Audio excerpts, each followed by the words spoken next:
له پاکستان وروسته ایران څنګه دوه مخي شروع کړې ده؟ له طالبانو سره څه کول غواړي؟ دا چې څه پلان لري او هدف یې څه دی؟ دا ټول په ویډیو کې وګورئ او د راتلونکو ویډیوګانو لپاره مو حتما چینل در سره سبسکرایب کړئ.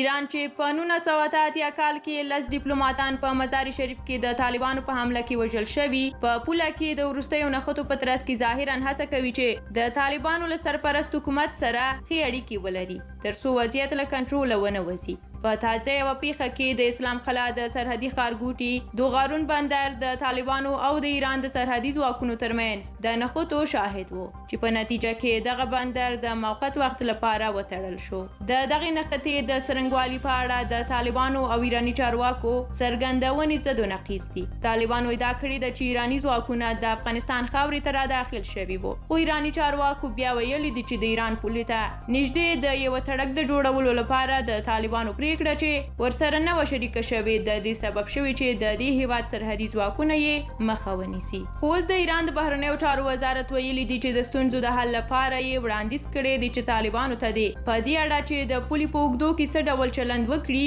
روزنه ورکړل شي. د دې وزارت وین سید خطیبزاده په تهران کې په یوه خبري کنفرانس کې وویل موږ تل چمتو او یو وار بیا خپل چمتووالی اعلانوو چې د پولې په اوږدو کې نویو مامورینو ته لازمه روزنه په تیره د مسلکي چلند په اړه ورکړو. فکر کوم چې د دا ډول پیښو تکرار به د جدي اندېښنې وړ وي او دا خبره موږ له مختلفو لارو د افغانستان سره د سرپرستو واکمنانو سره شریکه کړې ده. هیلهمن یو چې له دغه زغم څخه مقابل لوري غلط برداشت نه وي اخیستی. تر اوسه د طالبانو حکومت د ښاغلي خطیبزاده د دغه څرګندونو په اړه تبصره نه ده کړې. پر افغانستان د طالبانو له بیا واکمنېدو څخه باندې 8 میاشتې ووتې، خو دا لومړی ځل نه دی چې د طالبانو او ایراني سرحدي ځواکونو ترمنځ د نښتې راپورونه ورکول کیږي، بلکې څو اونۍ مخکې هم په نیمروز کې دواړو لوریو نښته کړې وه. پر دغو نښتو سربیره په دې وروستیو کې په ټولنیزو رسنیو کې خپرو شویو هغو ټکان ورکوونکو ویډیوګانو چې پکې په ایران کې له افغان کډوالو سره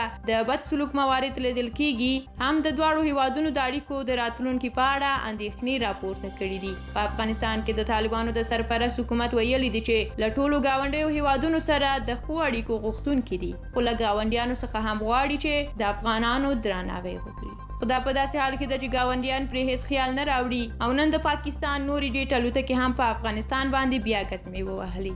تاسو په دغه ټولو پیښو باندې خپل نظریات په کومنټ کې شریک کړئ. تر بیا یو بلې ویډیو الله مو منشه.